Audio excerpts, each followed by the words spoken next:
अस्सलाम वालेकुम। हमारे channel name is educational half point. Video देखने से पहले आप सबसे रिक्वेस्ट है हमारे चैनल को सब्सक्राइब करें, लाइक करें, शेयर करें और कमेंट करें।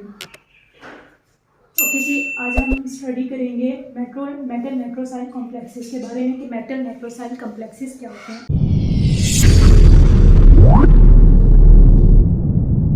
इससे पहले हमने मेटल कार्बोनाइल कॉम्प्लेक्सेस के बारे में स्टडी किया था। आज इंशाल्लाह हम स्टडी करेंगे मेटल नाइट्रोसाइल कॉम्प्लेक्सेस के बारे में। हाँ जी, चलें पढ़ते हैं, स्टार्ट करते हैं। मेटल नाइट्रोसाइल कॉम्प्लेक्सेस कौन से कॉम्प्लेक्सेस होते हैं? These are the complexes in which metal has bond with NO nitrosyl group. अब जहाँ पे मेटल का बॉन्ड NO के साथ होगा, ऐसे कॉम्प्लेक्सेस को हम कहते हैं मेटल नाइट्रोसाइल कॉम्प्लेक्सेस। नाउ ये जो हमारे पास NO होता है ये लीनियर भी हो सकता है और बेंट भी हो सकता है। सबसे पहले तो आपको बताती जाऊँ, मेटल नाइट्रोसाइल कॉम्प्लेक्सेस हमेशा अगर आप कहें कि मेटल नाइट्रोसाइल कॉम्प्लेक्सेस क्या होंगे कि जिनमें मेटल और नाइट्रोसाइल में बॉन्ड होगा। ओके जी, ये होते हैं मेटल नाइट्रोसाइल कॉम्प्लेक्सेस। कुछ कॉम्प्लेक्सेस ऐसे होते हैं कि जहाँ पे नाइट्रोसाइल के साथ कार्बोनाइल ग्रुप भी मौजूद होता है। तो हमारे पास एक कॉम्प्लेक्स है जहाँ पे कार्बोनाइल ग्रुप भी मौजूद है और साथ हमारे पास नाइट्रोसाइल ग्रुप भी मौजूद है। कुछ कॉम्प्लेक्सेस ऐसे भी होते हैं, कुछ कॉम्प्लेक्सेस जस्ट ऐसे होते हैं जहाँ पे नाइट्रोसाइल ग्रुप मौजूद होता है और कुछ कॉम्प्लेक्सेस ऐसे होते हैं कि जहाँ पे नाइट्रोसाइल के साथ साथ कार्बोनाइल ग्रुप हमारे पास मौजूद होता है। तो इनको हम कहते हैं नाइट्रोसाइल कॉम्प्लेक्सेस। लेकिन यहाँ पे अगर एक चीज़ मैं आपको क्लियर करती जाऊँ कि हमारे कार्बोनाइल्स होते हैं, जो हमारे जो कार्बोनाइल कॉम्प्लेक्स होते हैं, तो हमारे जो कार्बोनाइल कॉम्प्लेक्स होते हैं ये हाई टेम्परेचर और प्रेशर को विदस्टैंड कर सकते हैं। मीन्स हमारे जो कार्बोनाइल ग्रुप्स होते हैं, कार्बोनाइल कॉम्प्लेक्स होते हैं, ये हाई टेम्परेचर प्रेशर को विदस्टैंड कर सकते हैं। इसके ऑपोजिट हमारे जो मेटल और नाइट्रोसाइल कॉम्प्लेक्स होते हैं ये हाई टेम्परेचर और प्रेशर को विदस्टैंड नहीं कर सकते। ओके जी, यहाँ क्यों? क्योंकि इसमें जो हमारा NO ग्रुप है ये हमारा क्या है, ये हाई टेम्परेचर और प्रेशर को विदस्टैंड नहीं कर सकता। दैट्स वाई हमने अगर नाइट्रोसाइल कॉम्प्लेक्सेस बनाने भी हों तो हम इसके ऑपोजिट यूज़ करते हैं।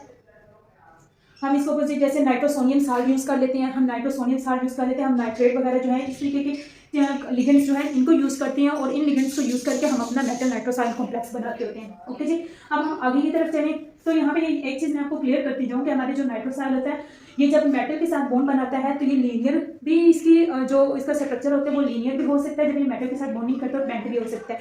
डिपेंडिंग अपॉन द कंडीशन कि ये लीनियर है या बेंट है, डिपेंड करता है कि ये कितना इलेक्ट्रॉन डोनर है। फॉर एग्जाम्पल, अगर हमारे जो नाइट्रोसाइल ग्रुप मेटल को 3 इलेक्ट्रॉन डोनेट करे तो ये हमारा लीनियर है, और अगर ये हम नाइट्रोसाइल ग्रुप मेटल को 1 इलेक्ट्रॉन डोनेट कर रहा है तो ये क्या है, ये बेंट है।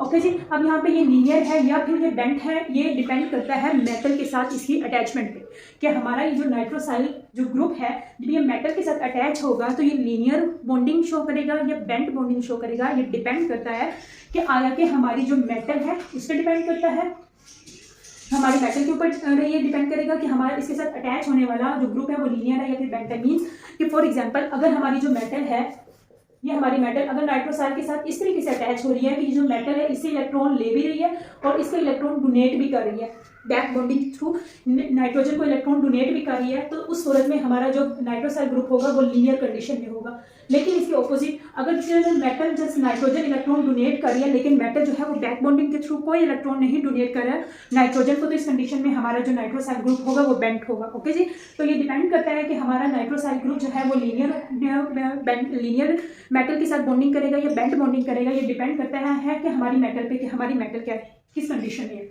आया हमारी जो मेटल है वो बैक डोनेशन शो कर रही है या हमारी जो मेटल है वो बैक डोनेशन शो नहीं कर रही, उस पर डिपेंड करता है। तो ये हमारे ओके जी, तो ये डिपेंड करता है कि हमारी जो मेटल है वो बैक डोनेशन शो कर रही है या फिर नहीं कर रही। एक तो इस चीज़ पे डिपेंड करता है और दूसरा इस चीज़ पे डिपेंड करता है कि आया मेटल के साथ जो बाकी अटैच्ड लिगेंड्स हैं वो कैसे हैं, वो वीक फील्ड लिगेंड्स हैं या फिर स्ट्रॉन्ग फील्ड लिगेंड्स हैं। जो वीक फील्ड लिगेंड्स होते हैं वो क्या करते हैं, मेटल में मौजूद जो इलेक्ट्रॉन्स होते हैं यहाँ, ये जो हमारे वीक फील्ड जो लिगेंड्स होते हैं, कुछ लिगेंड्स होते हैं जो वीक फील्ड होते हैं, कुछ लिगेंड्स होते हैं जो स्ट्रॉन्ग फील्ड लिगेंड्स होते हैं। तो ये डिपेंड करता है हमारा लीनियर होगा या बेंट होगा, ये डिपेंड करता है कि हमारे जो लिगेंड्स हैं वो वीक फील्ड है या फिर स्ट्रॉन्ग फील्ड है। और सेकंड, मेटल की बैक डोनेशन पे आया जो मेटल है वो बैक डोनेट कर रही है या फिर नहीं कर रही। और एक थर्ड चीज़ जिस पे ये डिपेंड करता है कि हमारा ये नाइट्रोसाइल ग्रुप लीनियर बेंडिंग शो करेगा या फिर बेंट बॉन्डिंग शो करेगा, यह डिपेंड करता है कि जो मेटल है उसके पास फ्रीली एंटी बॉन्डिंग ऑर्बिटल्स मौजूद हैं या फिर नहीं है। अगर तो हमारे मेटल के पास जब हम मोलिकुलर ऑर्बिटल थ्योरी के अकॉर्डिंग बॉन्डिंग और एंटी बॉन्डिंग शो करते हैं, बॉन्डिंग और एंटी बॉन्डिंग ऑर्बिटल्स शो करते हैं according to the MOT molecular orbital theory के अकॉर्डिंग, तो अगर तो हमारी ये जो मेटल है इस मेटल के पास फ्री एंटी बॉन्डिंग ऑर्बिटल्स मौजूद हैं, तो फिर क्या होगा कि इस कंडीशन में अगर हमारी जो मेटल है इसके पास फ्री एंटी बॉन्डिंग ऑर्बिटल्स मौजूद होंगे, तो इस कंडीशन में ये जो हमारा नाइट्रोसाइल ग्रुप है ये लीनियर होगा। और अगर तो हमारी मेटल के पास कोई फ्री नहीं है, कोई फ्री एंटी बॉन्डिंग ऑर्बिटल मौजूद नहीं है, तो इस कंडीशन में हमारा जो नाइट्रोसाइल ग्रुप बैंड बॉन्डिंग शो करेगा। ओके जी, तो 3 कंडीशंस हैं जिन पे डिपेंड करता है हमारा नाइट्रोसाइल ग्रुप मेटल के साथ लीनियर बॉन्डिंग शो करेगा या बैंड बॉन्डिंग शो करेगा। नंबर फर्स्ट, हमारी मेटल बैक डोनेट कर रही है या नहीं कर रही है। नंबर सेकंड, हमारी मेटल के पास कोई एंटी बॉन्डिंग फ्री ऑर्बिटल मौजूद है या फिर नहीं है। And number third, depending upon nature of ligand, either ligand is weak field और इट इज स्ट्रॉन्ग फील्ड। इन तीन कंडीशंस पे डिपेंड करता है कि हमारी जो मेटल है वो लीनियर बॉन्डिंग, हमारा जो नाइट्रोसाइल ग्रुप है वो लीनियर बॉन्डिंग शो करेगा या बैंड बॉन्डिंग शो करेगा। ओके, ये यहाँ पे क्लियर हो गया, क्योंकि ये यहाँ पे क्लियर करना लाजमी था, क्योंकि नेक्स्ट इस चीज़ से इसी के अकॉर्डिंग नेक्स्ट जो टॉपिक है वो डिस्कस किया जाएगा। अब हम देखते हैं कि हमारा जो नाइट्रोसाइल ग्रुप है ये जब एज अ लिगेंड अपना रोल प्ले करता है, तो ये ब्रिजिंग लिगेंड के थ्रू में भी के अकॉर्डिंग भी एक्ट करता है और ये एज अ टर्मिनल लिगेंड भी एक्ट करता है। अगर तो हमारा जो नाइट्रोसाइल है वो ब्रिजिंग लिगेंड के थ्रू के अकॉर्डिंग एक्ट करेगा, तो ये हमें कैसे पता चलेगा। नाइट्रोसाइल जो ग्रुप है वो तो हमारे पास ये हमें नाइट्रोसाइल ग्रुप है। अब नाइट्रोसाइल ग्रुप मेटल के साथ चाहे लीनियर फॉर्म में अटैच है या जो बैंड फॉर्म में अटैच है, उसकी जो कंडीशन है वो तो होनी तो यही है ना, वो मीन्स नाइट्रोजन और ऑक्सीजन में ट्रिपल बॉन्ड होने हैं, ये तो हमें पता है। लेकिन अब हमें ये नहीं पता कि हमारा जो नाइट्रोसाइल ग्रुप है वो हमें ऑर्गेनोमेटालिक कंपाउंड का स्ट्रक्चर देके, या मैं ऑर्गेनोमेटालिक कंपाउंड फॉर एग्जांपल हमारे पास एक ऑर्गेनोमेटालिक कंपाउंड फिजिकल फॉर्म में हमारे पास सामने है। अब ऑर्गेनोमेटालिक कंपाउंड की फिजिकल फॉर्म क्या होगी, मीन्स वो ब्लैक कलर में होगा हमारे सामने पड़ा होगा, या रेड कलर के पाउडर में हमारे सामने पड़ा होगा, या क्रिस्टल फॉर्म में हमारे सामने पड़ा होगा। और हमें ये बस इतना पता है कि ये हमारे पास जो ऑर्गेनोमेटालिक कॉम्प्लेक्स है ये कोई मेटल नाइट्रोसाइल कॉम्प्लेक्स है, लेकिन हमें ये नहीं पता कि इसके अंदर ये जो नाइट्रोसाइल ग्रुप है ये एज अ ब्रिजिंग लिगेंड है या फिर एज अ टर्मिनल लिगेंड है। तो इस चीज़ को देखने के लिए कि हमारा जो नाइट्रोसाइल ग्रुप है वो ब्रिजिंग लिगेंड है या फिर टर्मिनल लिगेंड है, हम यूज़ करते हैं FTIR spectroscopic technique, Fourier transform infrared radiation spectroscopic technique. इस टेक्निक के थ्रू हम बता सकते हैं कि हमारा जो नाइट्रोसाइल ग्रुप है आइदर वो ब्रिजिंग है या फिर आइदर वो टर्मिनल लिगेंड है। अगर तो हम अपने Fourier transform infrared spectroscopic technique के थ्रू अगर हमारा जो मीन्स ऑर्गेनोमेटालिक मेटल नाइट्रोसाइल कॉम्प्लेक्स है उससे जब हम Fourier transform IR spectroscopic technique के थ्रू उसको चेक करते हैं, और अगर जो हमारे पास पीक जो है वो शो होती है 1505 सेंटीमीटर पे हमारी पीक शो होती है रेडिएशन की, तो हम कह सकते हैं कि हमारा जो नाइट्रोसाइल है वो ब्रिजिंग लिगेंड है। और अगर नाइट्रोसाइल की जो पीक है वो 1672 पे शो होती है, इस तरीके से पीक्स शो होती हैं, हमारा जो स्पेक्ट्रम होता है उस पर ऐसे करके पीक्स शो होती हैं। अगर हमारे नाइट्रोसाइल कॉम्प्लेक्स की जो पीक है वो 1672 पे शो होगी तो हम कहेंगे हमारा जो नाइट्रोसाइल है वो टर्मिनल है, और अगर यही पीक नाइट्रोसाइल की 1505 पे शो होगी तो हम कहेंगे हमारा जो लिगेंड है ये ब्रिजिंग लिगेंड है। ठीक है जी, ये तो थी हमारे पास ये छोटी सी बातें थी हमने की है। अब हम देखते हैं FTIR स्पेक्ट्रोस्कोपिक टेक्निक के थ्रू अब हम इस चीज़ को देखते हैं, एक एग्जांपल लेते हैं और उस एग्जांपल को हम स्टडी करते हैं। हमारी एग्जांपल क्या है, ये हमारे पास एक एग्जांपल है। उस एग्जांपल में इसी एग्जांपल की जब हमने क्रिस्टलोग्राफिक टेक्निक के थ्रू इसकी सारी हमने इसको स्टडी किया तो हमें पता चला कि हमारे पास ये जो रुथेनियम मेटल है ये इसमें एक और चीज़ ओके जी, हम यहाँ पे हमें ये पता चला कि जो रुथेनियम मेटल है इसके साथ 2 टाइप्स नाइट्रोसाइल के अटैच है। मीन्स एक हमारे पास नाइट्रोसाइल लीनियर फॉर्म में अटैच है रुथेनियम के साथ, और एक साइड पे हमारे पास बैंड नाइट्रोसाइल अटैच है रुथेनियम के साथ। अब होना यहाँ पे क्या चाहिए था, अगर हम यहाँ पे देखें, यहाँ पे ये जो रुथेनियम है इसके साथ ये जो लीनियर नाइट्रोसाइल अटैच है वो अटैच है, मतलब कि रुथेनियम मेटल, और हमारे पास लीनियर नाइट्रोसाइल का जो बॉन्ड डिस्टेंस है वो है 173.8 पिकोमीटर। ओके जी, जो हमारे पास रुथेनियम मेटल है, रुथेनियम नाइट्रोसाइल लीनियर नाइट्रोसाइल के साथ जो अटैच है वो यहाँ पे जो बॉन्ड डिस्टेंस है ये है 173.8 पिकोमीटर। इसके ऑपोजिट अगर हम यहाँ पे देखें, यहाँ पे जो रुथेनियम और हमारे पास बैंड नाइट्रोसाइल है यहाँ पे जो हमारा बॉन्ड डिस्टेंस है वो है 185.9 पिकोमीटर। ओके जी, ये बॉन्ड डिस्टेंस ज्यादा है और ये बॉन्ड डिस्टेंस कम है। ये चीज़ हमारे पास, एक चीज़ ये हमारे पास क्लियर होगी। अगर हम इस चीज़ को थोड़ा सा माइंड से सोचें तो यहाँ पे हमें एक चीज़ पता चलेगी कि अगर ये जो बॉन्ड डिस्टेंस है ये ज़्यादा है तो ऑब्वियसली ये वाला जो बॉन्ड डिस्टेंस है ये कम होना चाहिए था। हमेशा याद रखिएगा कि जहाँ पे 2 एटम्स के दरमियान अगर बॉन्ड डिस्टेंस कम से कम हो, बॉन्ड डिस्टेंस जितना कम होता है उनके दरमियान स्ट्रेंथ उतनी ही ज़्यादा होती है। अब अगर यहाँ पे हम देखें तो हमारे पास रुथेनियम और हमारे पास जो लीनियर हमारे पास नाइट्रोसाइल है इसका जो हमारे पास बॉन्ड डिस्टेंस है हमारे पास 173.8, ये हमारा बॉन्ड डिस्टेंस 173.8 है। और रुथेनियम और हमारे पास जो नाइट्रोसाइल बेंट है इसका जो हमारे पास बॉन्ड डिस्टेंस है वो है 185.9। ओके जी, ये तो हमें यहाँ सामने हमें क्लियर है, ये हमें पता चल गया, क्रिस्टलोग्राफिक टेक्निक के थ्रू हमें इसका पता चला गया। ओके जी, अब अगर हम देखें हमारे पास नाइट्रोजन और ऑक्सीजन जो हमारे पास बेंट है इसका जो बॉन्ड डिस्टेंस है वो हमारे पास है 117.9 और जो हमारे पास लीनियर है इसका जो बॉन्ड डिस्टेंस है ये है ऑलमोस्ट 116 पिकोमीटर, ये हमारा सारे हैं पिकोमीटर में। तो ये तो चीज़ हो गई हमारी यहाँ पे। अब अगर हम देखें कि ये जो बेंट है, अगर हम बेंट फॉर्म देखें तो ये हमारे पास बेंट फॉर्म कब होती है, हमारे पास ये बेंट फॉर्म इस कंडीशन में होगी जब हमारा जो नाइट्रोजन है वो जस्ट एक इलेक्ट्रॉन डोनेट करेगी टू द मेटल। तो ये इस तरह से क्या होगा कि हमारा जो नाइट्रोसाइल ग्रुप है ये क्या करेगा, जस्ट 1 इलेक्ट्रॉन डोनेट करेगा मेटल को। ये इसने जस्ट 1 इलेक्ट्रॉन डोनेट किया तो इस कंडीशन में सॉरी इस तरह से नहीं, इस तरह ये कंडीशन बन जाएगी ऐसे करके। तो मींस ये जस्ट 1 इलेक्ट्रॉन डोनेट कर रही है मेटल को, 1 इलेक्ट्रॉन ये डोनेट कर रही है मेटल को। इट मींस कि नाइट्रोजन और ऑक्सीजन में ये अब यह बेंट यहाँ पे क्यों है, ये बेंट यहाँ पे हमारा जो नाइट्रोसाइल ग्रुप है ये बेंट कंडीशन इसी वजह से शो कर रहा है कि नाइट्रोजन और ऑक्सीजन में यहाँ पे कोई ऐसे स्ट्रॉन्ग बॉन्डिंग नहीं है और हमारा जो नाइट्रोजन और ऑक्सीजन की जो बॉन्ड लेंथ है वो कोई बहुत ही ज़्यादा बॉन्ड लेंथ है। और जब ये बॉन्ड लेंथ ज़्यादा हो जाएगी तो ये क्या होगा कि हमारा जो नाइट्रोजन है ये एक इलेक्ट्रॉन मेटल को ईजिली डोनेट कर लेगा, तो इस वजह से ये बेंट बॉन्डिंग है। इसके ऑपोजिट अगर हम देखें यहाँ पे जहाँ पे हमारा जो नाइट्रोजन है वो 3 इलेक्ट्रॉन डोनर है, ये हमारा नाइट्रोजन अगर 3 इलेक्ट्रॉन डोनर है तो होगा क्या, ये हमारा नाइट्रोजन क्या करेगा, ये मेटल को ये 2 इलेक्ट्रॉन के पेयर्स डोनेट कर देगा। ओके, इसके ऑपोजिट क्या होगा कि हमारी जो मेटल है वो बैक डोनेट करेगी और इस तरीके से मेटल और ऑक्सीजन में इस तरीके से 2 बॉन्ड्स बन जाएंगे। यहाँ पे ये 2 बॉन्ड्स बन गए, मींस यहाँ पे ऑलरेडी नाइट्रोजन और ऑक्सीजन की बॉन्ड लेंथ शॉर्ट थी। ओके जी, यहाँ पे ऑलरेडी नाइट्रोजन और ऑक्सीजन की बॉन्ड लेंथ शॉर्ट थी और साथ इधर से मेटल ने भी बैक डोनेट कर दिया, दैट्स व्हाई ये सेपरेट फॉर्म में ही रहा, ये बेंट ना हुआ।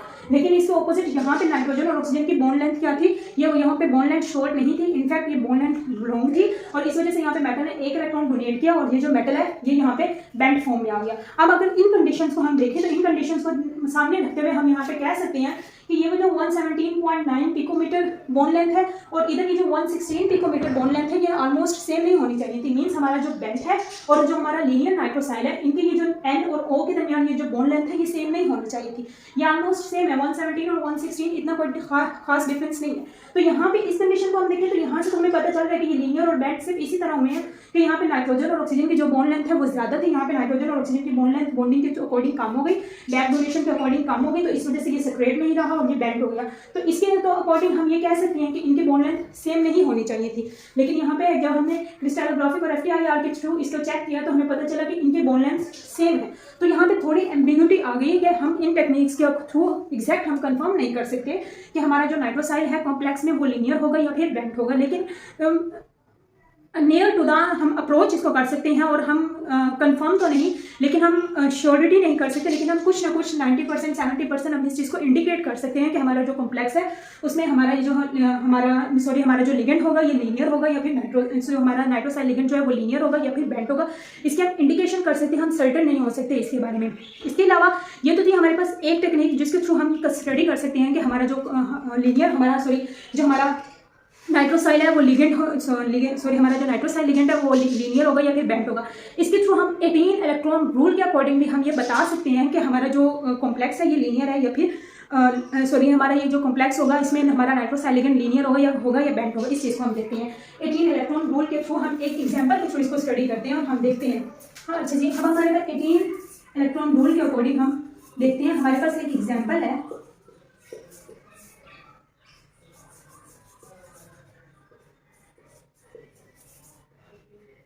ओके जी, इस एग्जाम्पल के थ्रू हम देखते हैं कि हमारा इसमें जो नाइट्रोसाइल है वो कॉम्प्लेक्स है, हमारा जो नाइट्रोसाइल है वो लीनियर होगा इस कॉम्प्लेक्स में या वो बेंट होगा। 18 इलेक्ट्रॉन रूल क्या कहता है? 18 इलेक्ट्रॉन रूल हमें ये कहता है कि जो हमारा कॉम्प्लेक्स एग्जिस्ट कर रहा है और जो हमारा कॉम्प्लेक्स हमारे सामने पड़ा हुआ है, 18 इलेक्ट्रॉन रूल ये कहता है कि ये स्टेबल है और ये जो कॉम्प्लेक्स है ये 18 इलेक्ट्रॉन रूल को फॉलो कर रहा है। मीन्स इसके जब हम सारे इलेक्ट्रॉन्स काउंट करते हैं तो वो 18 है, तब ही ये जो सामने हमारा बड़ा कॉम्प्लेक्स है ये यहाँ पे एग्जिस्ट कर रहा है, अदरवाइज इसकी एग्जिस्टेंस पॉसिबल ही नहीं थी और कभी हमें ऐसा कॉम्प्लेक्स हमारे सामने आज ना होता। मीन्स अब ये जो हमें ये जो कॉम्प्लेक्स नजर आ रहा है ये 18 इलेक्ट्रॉन, मीन्स इसकी जब हम टोटल इलेक्ट्रॉन काउंट करें तो ये 18 है। 18 इलेक्ट्रॉन रूल हमें ये कहता है। अब हमें ये नहीं पता यहाँ पे हमारा ये जो NO ग्रुप है ये हमारा लीनियर है या फिर बेंट है, लेकिन हम 18 इलेक्ट्रॉन रूल के थ्रू पता चला सकते हैं कि हमारा ये लीनियर होगा या बेंट होगा। अगर हम सारे इलेक्ट्रॉन्स काउंट करें और उनको इलेक्ट्रॉन्स को काउंट करने के दौरान हमारे पास अगर नाइट्रोसाइल ग्रुप 1 इलेक्ट्रॉन डोनर हुआ तो हम कह देंगे ये नाइट्रोसाइल हमारा बेंट है। लेकिन अगर यहाँ पे इस सारों को हम काउंट करें और काउंट करने के दौरान हमारा जो NO ग्रुप है ये 3 इलेक्ट्रॉन डोनर हुआ तो हम कह देंगे ये हमारा nitrosyl in this complex is linear. Okay जी, अब जब हम इसको देखते हैं यहाँ पे सबसे पहले है कि यहाँ पे हमारा जो इलेक्ट्रॉन काउंट करने का मेथड होगा वो होगा ऑक्सीडेशन काउंट मेथड। क्या है, हमारी जो मेटल है कोबाल्ट के आउटर मोस्ट जो हमारा वैलेंस शेल होता है उसमें कोबाल्ट के पास टोटल 9 इलेक्ट्रॉन्स होते हैं। ओके, लेकिन यहाँ पे ये जो कोबाल्ट है इसके ऊपर 2+ चार्ज है, मींस ये 2+ चार्ज ये कोबाल्ट के ऊपर है, मींस 9 में से 2 हम माइनस कर दें। हमेशा याद रखना है कि जब भी किसी भी मेटल के ऊपर 2 या किसी भी चीज के ऊपर जब 2+ चार्ज होगा, हमें पता है कि जब कोई भी कैटाइन उस चीज को कहती है जब वो इलेक्ट्रॉन लूज कर देती है तो वो हमारे पास किस चीज क्या बन जाती है, कैटाइन।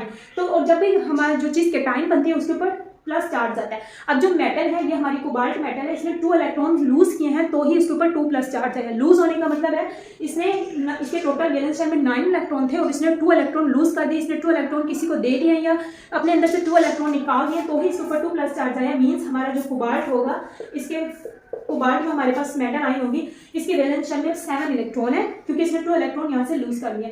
अब ये जो हमारा ये जो लिगेंड है ये बाइडेंटेट लिगेंड होता है। बाइडेंटेट मीन फॉर एग्जांपल जैसे हमारे पास EDTA है, इथाइल डाइमीन टेट्रामीन में एसिडिक एसिड होता है, ये हमारे पास EDTA होता है। जो जैसे हमारा EDTA होता है, EDTA हमारे पास बाइडेंटेट है, मींस EDTA का ये जो नाइट्रोजन है ये भी जैसे हमारा EDTA, ये हमारा EDTA फॉर एग्जांपल ये EDTA बाइडेंटेट है, मींस EDTA का ये जो नाइट्रोजन है ये भी मेटल के साथ बॉन्ड बनाएगा और इस टाइम पे ये जो नाइट्रोजन होगा ये भी मेटल के साथ बॉन्ड बनाएगा। मींस हमारा एक कॉम्प्लेक्स दो तरफ से इलेक्ट्रॉन डोनेट करे, एक कॉम्प्लेक्स दो तरफ से इलेक्ट्रॉन डोनेट करता है तो इसको हम कहते हैं बाइडेंटेट। ये एक लिगेंड है, ये सारा जो लिगेंड है ये एक लिगेंड है और ये दो तरफ से इलेक्ट्रॉन डोनेट कर रहा है तो ये क्या है, ये बाइडेंटेट है। सेम इसी तरह ये जो हमारा लिगेंड है ये भी बाइडेंटेट है। अब अगर ये हम बाइडेंटेट इसको कहें, बाइडेंटेट मींस ये हमारे पास क्या है, एक बाइडेंटेट लिगेंड, ये एक बाइडेंटेट लिगेंड है। अब ये जो बाइडेंटेट लिगेंड है ये होता क्या है, बाइडेंटेट लिगेंड मींस जैसे हम कहते थे EDTA, ये मोस्ट फेमिलियर और मोस्ट फेमस एग्जांपल है हमारे पास बाइडेंटेट लिगेंड की। ये जो EDTA है, EDTA क्या करता है, EDTA में मौजूद ये जो नाइट्रोजन है ये at a time both nitrogen metal को इलेक्ट्रॉन डोनेट करती हैं। जब किसी भी लिगेंड में मौजूद जो 2 एटम्स या कोई एक ऐसा लिगेंड जो डिफरेंट साइड्स से एक ही मेटल को अटैक करे, जहाँ पे जैसे यहाँ पे ये हमारे पास एक लिगेंड है, ये हमारे पास एक लिगेंड है और ये डिफरेंट साइड से एट अ टाइम मेटल को अटैक कर रहा है तो ये हमारा बाइडेंटेट लिगेंड है। अब ये चूंकि हमारा लिगेंड 2 साइड से मेटल को अटैक कर रहा है एट अ टाइम, मींस ये जो हमारा लिगेंड है इसमें total 4 electrons at a time metal को डोनेट किए जाने हैं तो ये हमारा बाइडेंटेट लिगेंड होगा। ओके जी, जब एक लिगेंड जिसमें एट अ टाइम एक साइड से मतलब कि more than one side means more than one side metal को अटैक किया जाएगा या मेटल को अप्रोच किया जाएगा, उनको हम उसके अकॉर्डिंग बाइडेंटेट ट्राइडेंटेट लिगेंड कहते हैं। जैसे यहाँ पे ये जो हमारा लिगेंड है ये 2 साइड से 2 तरफ से मेटल को अप्रोच कर रहा है तो ये बाइडेंटेट है। अगर इसी तरह का कोई लिगेंड मेटल को 3 साइडों से अप्रोच करता है वो ट्राइडेंटेट लिगेंड होता है। अब ये जो बाइडेंटेट लिगेंड है यहाँ पे अगर देखें तो टोटल ये जो बाइडेंटेट लिगेंड है मेटल को टोटल 4 इलेक्ट्रॉन डोनेट कर रहा है, मींस कि जो हमारा बाइडेंटेट लिगेंड होता है वो एट अ टाइम मेटल को 4 इलेक्ट्रॉन्स डोनेट करता है। ओके जी, तो अगर हम यहाँ पे देखें हमारी जो कोबाल्ट है इसको मैंने क्लियर कर दिया आपको कि हमारे पास कोबाल्ट के पास 7 इलेक्ट्रॉन्स कैसे आएंगे, ये हमारे पास हमें पता चल गया क्योंकि ये जो कोबाल्ट है ये न्यूट्रल फॉर्म में नहीं है। अब ये जो हमारे पास ये जो बाइडेंटेट लिगेंड है ये टोटल 2 है। ओके, ये हमारे पास 2 बाइडेंटेट लिगेंड्स है। एक बाइडेंटेट जो लिगेंड है ये हमारा एक bidentate ligand total 4 electron donate करेगा, दूसरा बाइडेंटेट लिगेंड भी टोटल 4 इलेक्ट्रॉन डोनेट करेगा। तो ये टोटल अगर हम इलेक्ट्रॉन काउंट करें तो ये टोटल हमारे पास इलेक्ट्रॉन 15 है। अब एक चीज मैंने ऑलरेडी क्लियर कर दी कि ये हमारे पास सामने कॉम्प्लेक्स आज पड़ा ही इसी वजह से क्योंकि ये 18 इलेक्ट्रॉन रूल फॉलो कर रहा है और ये स्टेबल है, मींस 15 है तो total 18 electron, total 18 electron rule को अप्रोच करने के लिए हमारे पास 3 इलेक्ट्रॉन्स की हमें जरूरत है। तो यहाँ से मैं पता चला कि वो 3 इलेक्ट्रॉन कहाँ से आ रहे हैं, यहाँ से हमारे पास आने इस नाइट्रोसाइल से। और मैंने ऑलरेडी ये चीज़ बता दी है कि जो नाइट्रोसाइल हमें 3 इलेक्ट्रॉन हमारा डोनर होगा वो हमारा लीनियर होगा। तो ये जो नाइट्रोसाइल है हमें पता चला इस कॉम्प्लेक्स में वो लीनियर है।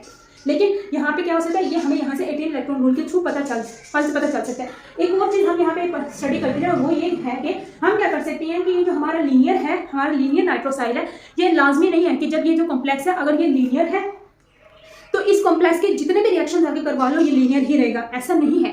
ये जो वाला जो लीनियर हमारे पास नाइट्रोसाइल है, जब ये कॉम्प्लेक्स, ये वाला कॉम्प्लेक्स किसी और लिगेंड के साथ रिएक्ट करेगा, ये कोई और लिगेंड इसमें आके सब्स्टिट्यूट करेगा, तो पॉसिबल चांसेस हैं कि ये हमारा जो नाइट्रोसाइल लीनियर ऑलरेडी था, ये जब नया कॉम्प्लेक्स बने और वहाँ पे आफ्टर रिएक्शन ये जो हमारा कॉम्प्लेक्स है इसमें जो हमारा नाइट्रोसाइल है ये लीनियर होने की बजाय बेंट हो जाए, ये भी पॉसिबल चांसेस होते हैं। तो जैसे हमारे पास फॉर एग्जाम्पल अगर हम क्या करें कि हमारे पास हमारा ये जो कॉम्प्लेक्स है इसको हम रिएक्शन करवाएं थायोसायानेट के साथ, थायोसायानेट के साथ। अब ये जो हमारा थायोसायानेट होता है ये हमारे पास क्या होता है, ये 2 इलेक्ट्रॉन डोनर है, 2 इलेक्ट्रॉन ये डोनर है, ओके जी। और यहाँ पे इस तरीके से जब ये थायोसायानेट के साथ रिएक्ट करेगा तो थायोसायानेट के साथ रिएक्ट करने के बाद जब ये हमारे पास नया लिगेंड बनेगा, जस्ट इसमें सब्स्टिट्यूशन हुई है, इस कॉम्प्लेक्स में सब्स्टिट्यूशन हुई है और ये हमारे पास थायोसायानेट कॉम्प्लेक्स भी आ गया है। कोई बस जस्ट क्या हुआ है कि इस कॉम्प्लेक्स में एडिशन हो गया थायोसायानेट की, सब्स्टिट्यूशन हुई, सॉरी एडिशन हुई है। अब यहाँ पे अगर हम देखें, अब अगर ऑलरेडी 18 इलेक्ट्रॉन रूल फॉलो कर रहा है, स्टेबल ये भी है, स्टेबल ये भी है, ओके जी, लेकिन ये 18 इलेक्ट्रॉन रूल फॉलो कर रहा है। अब ये 18 इलेक्ट्रॉन फॉलो कर रहा है तो अगर इसमें हम थायोसायानेट 2 इलेक्ट्रॉन रूल और डाल दें, थायोसायानेट और डाल दें, हमारे पास ये कंडीशन बन जाए तो ये टोटल 20 इलेक्ट्रॉन्स को अप्रोच, ये टोटल इसके 20 इलेक्ट्रॉन्स बन जाते हैं। जबकि 20 इलेक्ट्रॉन वाला तो कॉम्प्लेक्स स्टेबल ही नहीं होता, लेकिन ये तो स्टेबल है, ओके जी, ये तो स्टेबल है ना। तो इसके इट मींस यहाँ पे ये कंडीशन नहीं हुई, बल्कि क्या हुआ, कोबाल्ट के पास 7 इलेक्ट्रॉन, कोबाल्ट की जो मेटल आयन है इसके आउटर मोशन में 7 इलेक्ट्रॉन थे, हमारे पास ये DIRS हमारा जो लिगेंड था इसने टोटल 8 इलेक्ट्रॉन्स डोनेट किए। ये बाइडेंटेट है तो एक ने 4 इलेक्ट्रॉन डोनेट किए तो 2 ने टोटल 8 इलेक्ट्रॉन्स डोनेट कर दिए। ये हमारा थायोसायानेट है, ये हमें ऑलरेडी पता चल गया कि ये हमारा थायोसायानेट क्या है, ये 2 इलेक्ट्रॉन डोनर है, ये हमारे पास 2 इलेक्ट्रॉन डोनर है। टोटल हम काउंट करें तो ये 17 इलेक्ट्रॉन्स हैं। 18 इलेक्ट्रॉन को अप्रोच करने के लिए यहाँ से हमें पता चल रहा है कि हमारा ये जो नाइट्रोसाइल है इसने 1 इलेक्ट्रॉन डोनेट किया, तो शिफ्टिंग हो गई, यहाँ पे इलेक्ट्रॉन शिफ्टिंग हो गई 3 to 1। ऑलरेडी ये लीनियर था, मींस लीनियर का यहाँ पे एक और भी चीज हमें पता चली, अगर ये ऑलरेडी लीनियर था मींस यहाँ पे मेटल और नाइट्रोजन में बैक डोनेशन हो रही थी, मेटल और नाइट्रोजन में बैक डोनेशन हो रही थी। लेकिन जब थायोसायानेट आ गया तो इस मेटल ने क्या किया, इसने मेटल ने बैक डोनेशन नहीं की, और मींस क्या किया, बैक डोनेशन नहीं की, और मेटल ने क्या किया, अपने जो इसने इलेक्ट्रॉन नाइट्रोजन को बैक डोनेशन के थ्रू इलेक्ट्रॉन प्रोवाइड किए हुए थे वो इलेक्ट्रॉन इससे वापस ले लिए। जब बैक डोनेशन के थ्रू इसने इलेक्ट्रॉन इससे वापस ले लिए तो नाइट्रोजन और मेटल के दरमियान ये जो डबल बॉन्ड था ये टूट गया। जब इनके दरमियान ये नाइट्रोजन और नाइट्रोसाइल और मेटल के दरमियान ये डबल बॉन्ड टूटा तो ये इस तरीके से नाइट्रोसाइल बेंट हो गया, और जब ये बेंट हुआ तो इसके अकॉर्डिंग यहाँ पे फिर ये नाइट्रोसाइल 3 इलेक्ट्रॉन डोनर से 1 इलेक्ट्रॉन डोनर हो गया, और जब ये 3 इलेक्ट्रॉन डोनर से 1 इलेक्ट्रॉन डोनर हुआ मींस ऑलरेडी ये लीनियर था, लेकिन केमिकल शिफ्ट के थ्रू इलेक्ट्रॉन शिफ्ट के बाद ये जब after complex new complex formation ये जो हमारा नाइट्रोसाइल था ये हमारा लीनियर से बेंट हो गया। ओके जी, ये तो था हमारा आज का लेक्चर। इंशाल्लाह नेक्स्ट लेक्चर में हम सारे रिएक्शंस पढ़ेंगे, substitution reactions, oxidation, elimination reactions, इंशाल्लाह इन सारों को हम स्टडी करेंगे। थैंक यू, अल्लाह हाफिज़।